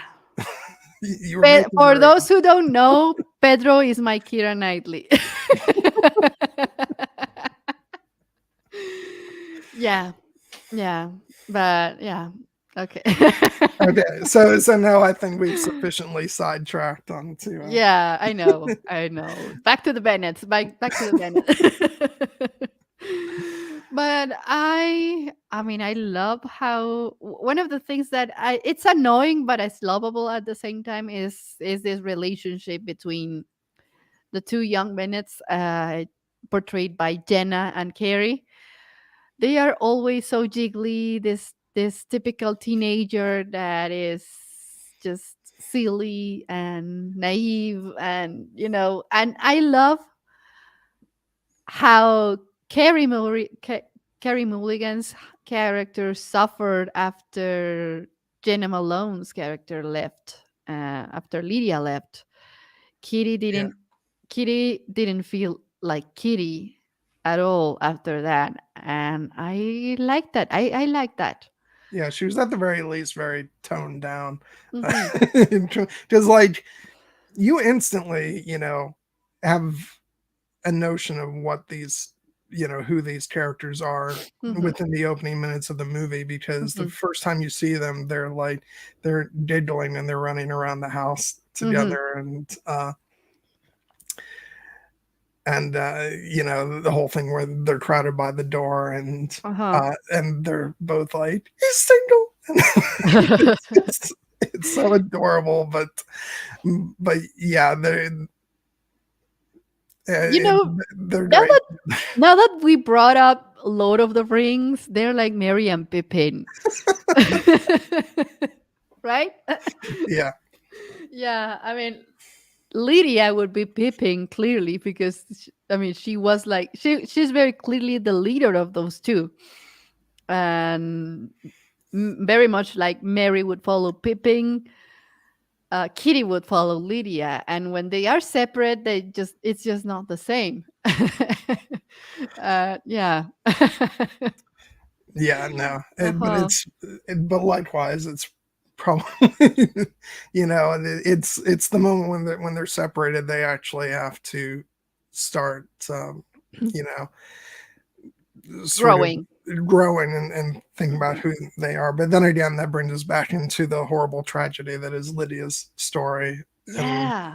when she's alone, she does, that's when things turn bad for her. But hopefully it'll allow Kitty the opportunity to reflect on things a bit.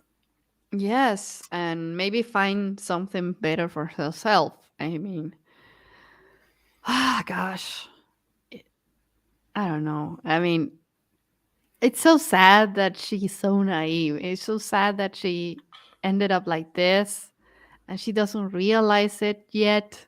Yeah, that's like again, like Hmm. everybody, Elizabeth keeps being like Kitty, as she's Hmm. going on and on about how happy she is, and she's like, can't you understand why, and and all that stuff, and it's just like, please take a moment to recognize the situation you're in instead Yeah. of, but But then again, she's 15. yeah. She's 15, and well, it's hard to. I'm not saying that 15-year-old girls are stupid.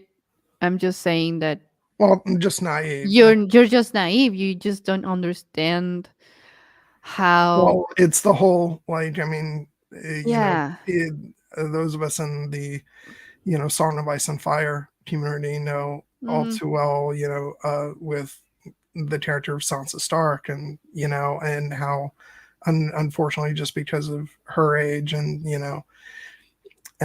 her exposure to the world, she too is naive Yes. about Yeah. certain things, and you know, a tragedy for her, just the same as with Lydia.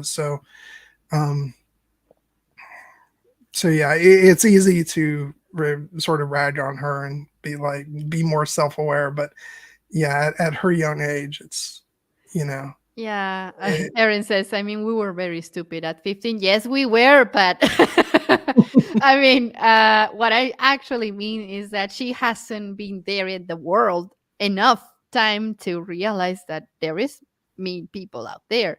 I mean, the moment when, I mean, the first time I saw this movie was a long time ago, and then another time, but a long time ago, I oh saw. yeah, I've had to reconcile with the fact that this movie is 17 years old. Yes, Um, and I didn't remember a lot of details up until today that I rewatched it.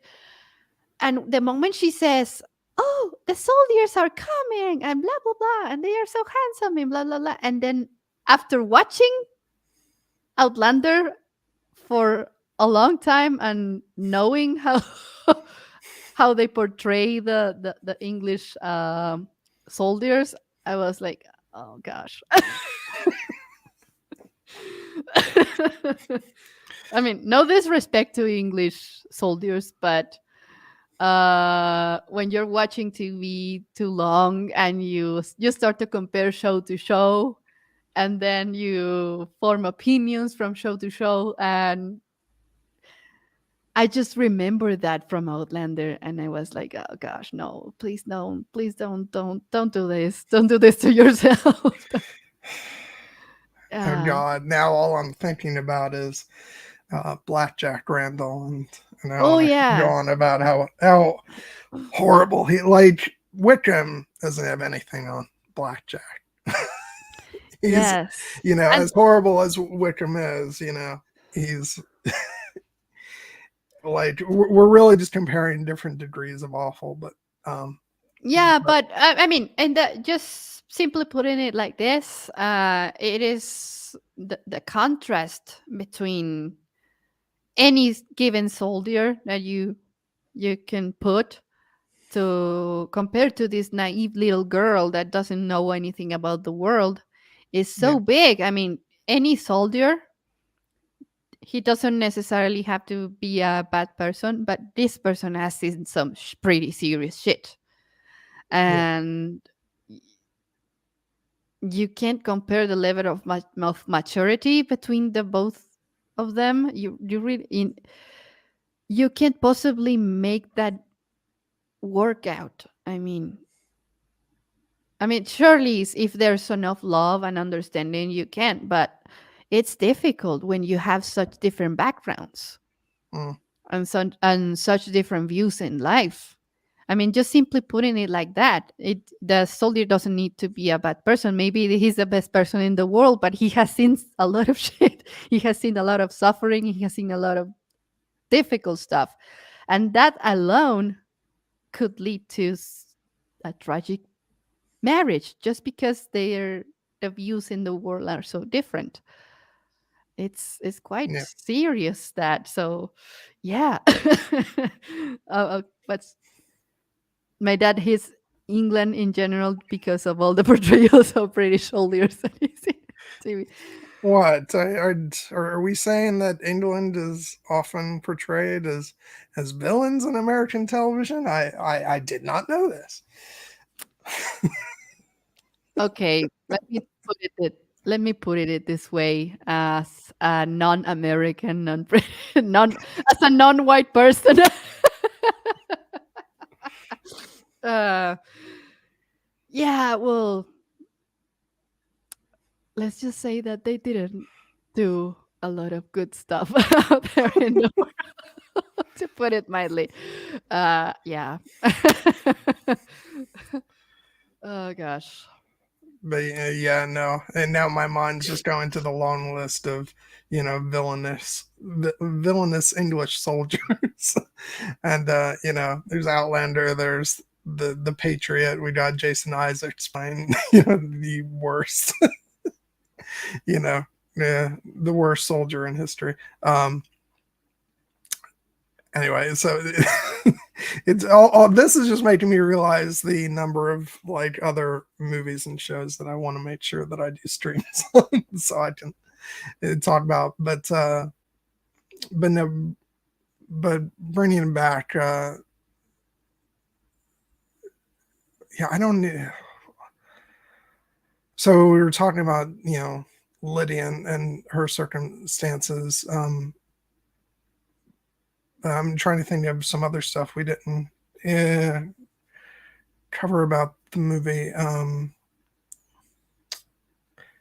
I did. It's a character we didn't talk that much about was Lady Catherine, played by the wonderful Judy Dench, um, who it's always like, if you want a powerhouse like performer to come in and play, and older English aristocrat, Mhm. just Mhm. bring in Judy Dench.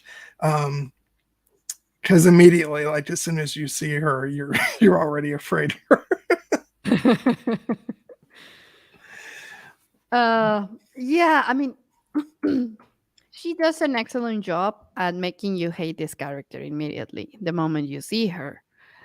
The moment you see her, you understand that she's not going to like your protagonist and your heroine, and you immediately get in a defensive kind of mood towards that character. And I like that. I like that.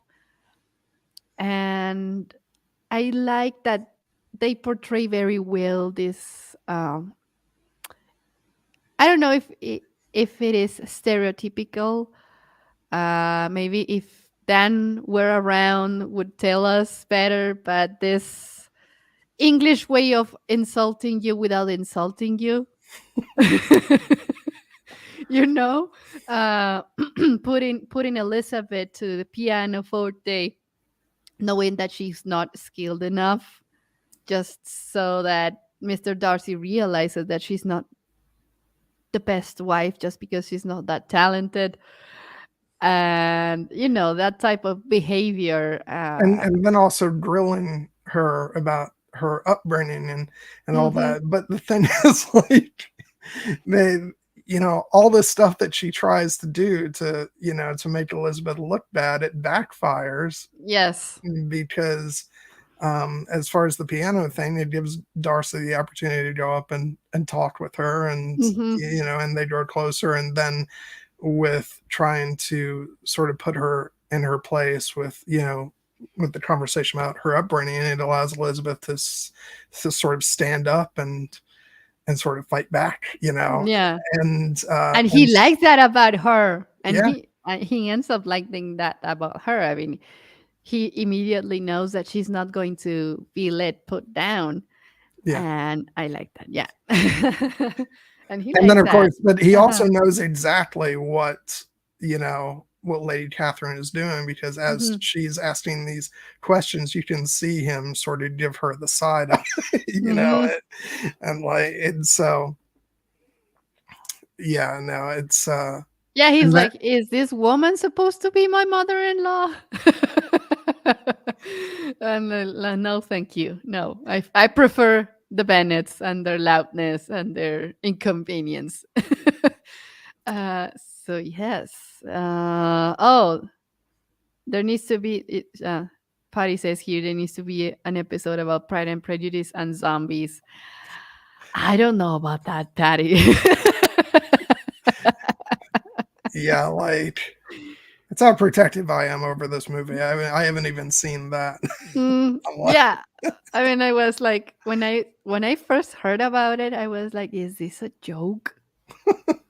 Is this although some it does, sort I of think it joke? does have both Lena Headey and Mm-hmm. Charles Dance, if I'm not mistaken. So Mm-hmm. I don't know. It might be worth it, but I was like, but it's got an Elizabeth Bennet that's not Kira, so I don't feel like I can do it. Yeah. um, but Um. no, I was trying to talk about as far as Lady Catherine. Then that scene towards the end where she comes in to try and assert control over Elizabeth, and Mm-hmm. uh, it's just so great, just because she's asking all these questions, and Elizabeth is like ducking, Mm-hmm. answering everything, and then she finally comes out and says, "Are you engaged to him?" And Elizabeth's response, the way she says, "I am not," heartbroken that she isn't, and Yeah. and then But you know yeah, what? I mean, that is it is quite evident that there was a hidden conversation off camera between Mr. Darcy and this woman, yeah, where he clearly stated his intentions to be engaged to Elizabeth, and she doesn't know about this yet. So she's, like you said, heartbroken about knowing that she is not, in fact, engaged to Mr. Darcy. But the reality is that he already spoke her his mind to Mrs. Um, what's her name? Lady Mrs. Catherine, yeah. Lady Catherine. Yes. Yeah, well, I always suspected that, like, I suspect that the rumor that she's talking about came from Caroline, Mm-hmm. um, who, of course, trying to stir up more trouble, Mm-hmm. um, and that and that Darcy definitely has a conversation with Lady Catherine. I'm just not sure if it's before this conversation or if it's after it. Mm-hmm. Um, but yeah, and then the way Elizabeth comes back, and when and Lady Catherine says, "And will you promise never to enter into such an engagement?" And she says, uh, I certainly will not, and I never shall." She'll never agree to that, and it's just one of those great fist pumping moments. Like, yeah, and yeah, and then after that, I do have to get in like one little bit of just fawning over Kira. There's this beautiful shot, you know at nighttime before she leaves to go out, and you know and there's the second proposal scene. There's this moment where she wakes up and the camera pans from like this glass that's kind of distorting the view of Elizabeth over to her with a candlelight, next to her. And I Mm-hmm. will just say that is such an absolutely gorgeous shot, and she looks breathtakingly beautiful in that moment. So I did want to mention that, but the whole second proposal scene, with Darcy walking, up, and the way the camera just holds on, on that shot, it I think a lesser director would have like cut back and forth between Mhm. Darcy and Elizabeth, but Joe Wright just holds on that shot of Matthew McFadden and lets it run for like 20-30 seconds, Mhm. and yeah, it's just right. I love all I think on the stream I did with Jared, I actually recited like the whole speech because you know that he gives, because it's just so great, and it culminates with, I love you. I never wish to be parted Uh-huh. from you from this day on. And yeah, I'm gonna admit it. I swoon. It's just an amazing scene, and It then the is. way it culminates with the sunrise. Just like the opening of the film, and Mhm. it's just It's it's so beautiful. It's a beautiful scene. I mean, yeah, in every sense of the way, not just because of the dialogue and what the characters are doing. It is visually stunning, and the music is breathtaking as well. I mean, this is what makes this adaptation a great adaptation of Jane Austen's work, and that's why people love it. That's why I love it. That's why you love it. yeah. I mean, of course, there's the element of Keira Knightley, but I mean, I love one of the things that I love about this movie is that the characters don't look all super polished and super clean for the time that they are living. I mean, Yeah, it's because I think what Joe Wright did was I'm trying to remember if it was uh if he moved it forward or back. I'm not I'm not familiar with the sort mhm, of the wardrobe of the mhm, times, but I know he adjusted it by a period of like, was it 10 to 20 years maybe, so that the the costume design wasn't exactly the way you normally see it in adaptations of mhm, Pride and Prejudice.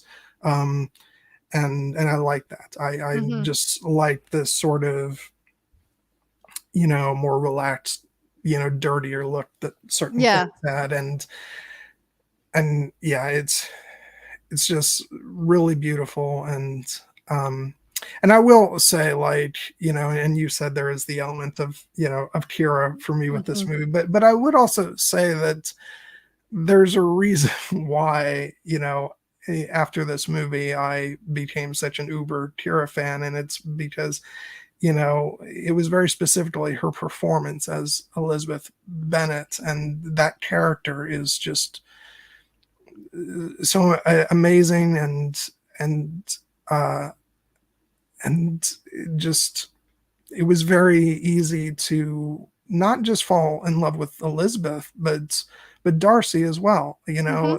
I like I said before, I was just waiting and waiting for things to work out so these two characters could get Yeah. together, uh, and so that's why it's like it's one of my all-time favorite stories, but definitely definitely my all-time favorite romantic story, because Mhm, these two characters are just so brilliantly written by Jane Austen mhm. and portrayed uh, by these actors. Yeah, and the thing is that, well, when you get a protagonist that is stubborn and strong-willed, you have the risk of not liking this character because of the choices they make. And this is not the case for Elizabeth. Elizabeth is Yeah, adorable in every step of the way. You understand why she thinks the way she thinks, and you never stop rooting for her. yeah, it's the thing that I always like. I'm, being the fan that I am, I always love, Kira's performances, but there's Mhm, something specifically about this one, because she's so completely radiant mhm, as Elizabeth. Like every time she smiles, there's just this joy to her mhm, performance, and I think it's because she did say like she knew this role backwards and forwards. mhm, It ultimately ended up being the way that she prepares for roles, which is to study the characters completely like, do as much reading as possible. But the thing was, she grew up loving the character of Elizabeth Bennet, so Hmm. she was already there for this role, which I think Yeah, is why she was she's so good. committed. She Yeah, was 100% committed to it. I Another thing that I love, just right before we uh, close this, is that th- I mean, she's gorgeous. Kira is gorgeous, but they didn't portray her as the gorgeous one of the family. That was pretty clearly the role of Rosamund Pike in this, and her character.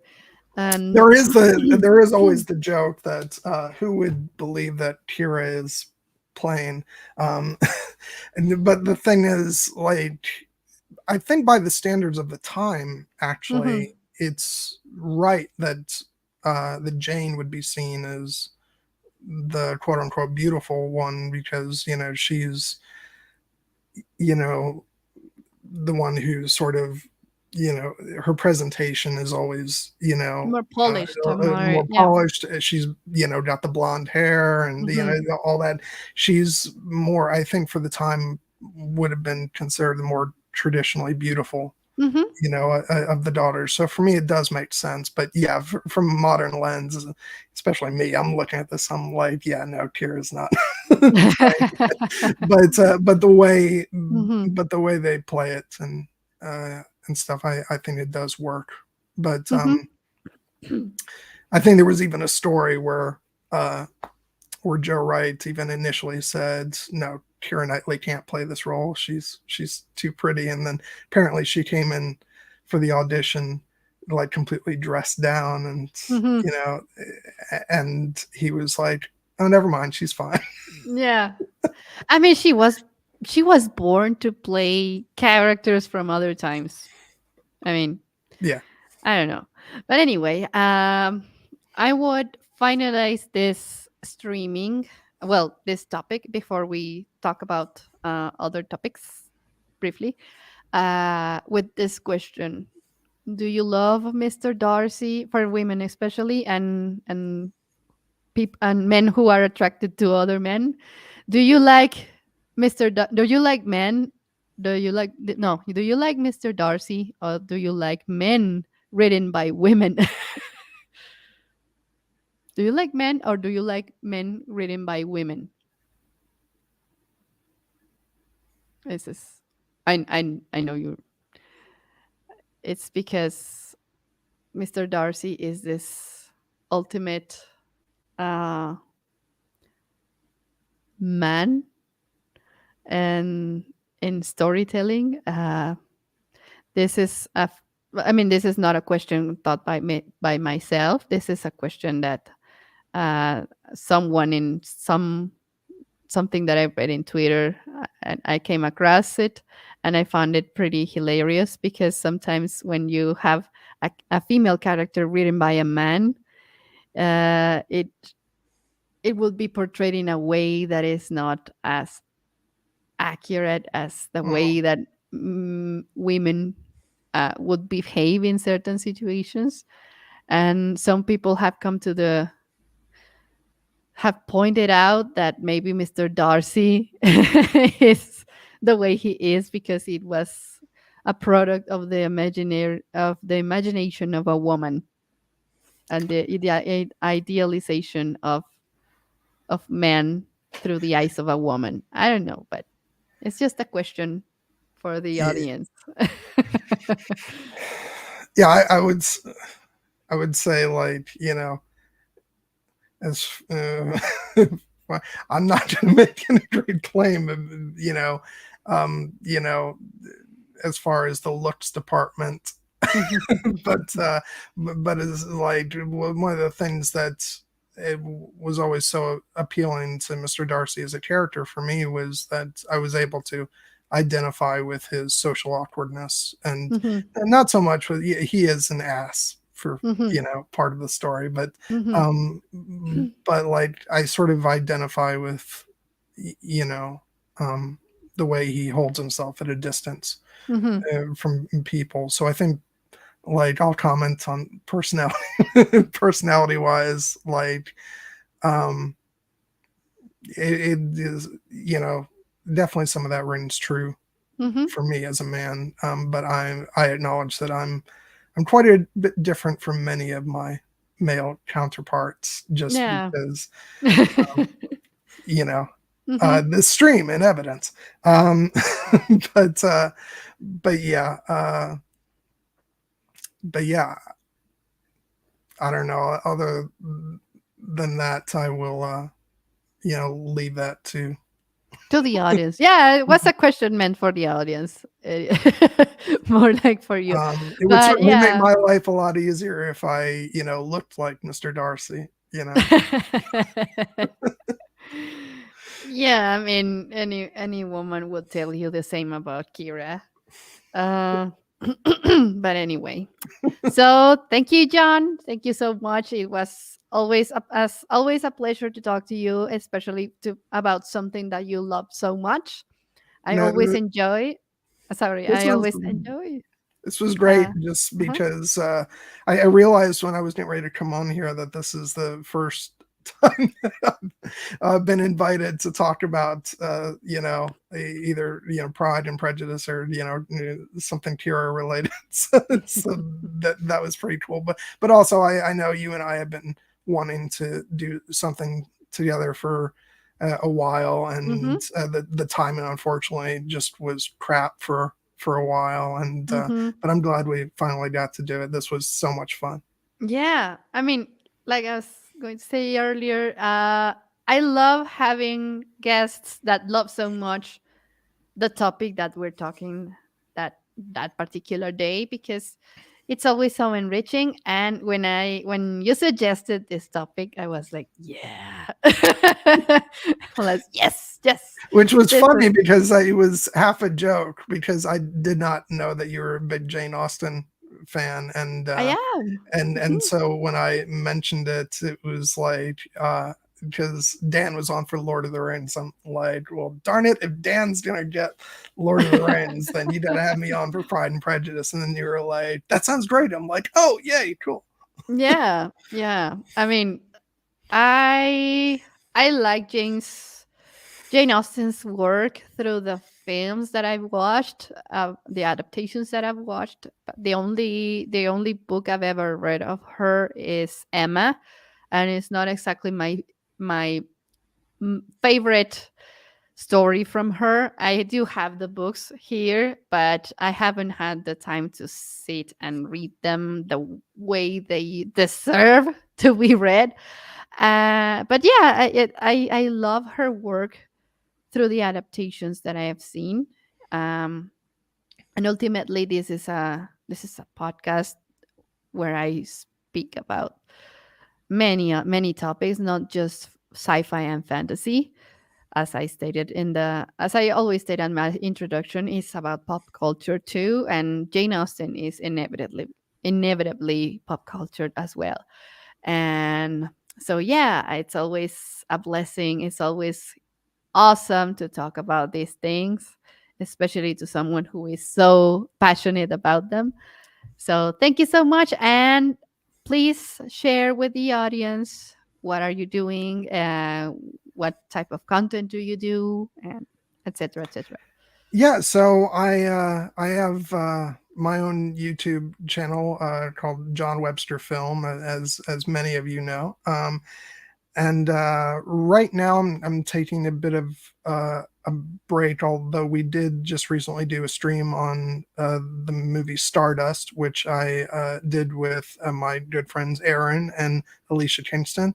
So go ahead and check that out. I have to plan for the next one because most weeks I'm doing stuff over on the other channel on which I'm a co-host, Here Be Dragons. Hmm. Um, where we just had a talk about the Book of Boba Fett last week, and tomorrow. I the reason why I was able to do come on this channel this week is because I'll actually be off of Here Be Dragons tomorrow because Stephen, Hmm. the main host of the channel, will be interviewing Maester Mary for an episode of I Know That Nerd. So go ahead and check that out. Hmm. And yeah, I'll like I said, I'll be planning what the next stream is for my channel soon, and and I'll be letting everybody know on Twitter and other social media what that'll be. But yeah, so just please go ahead and follow me on Twitter and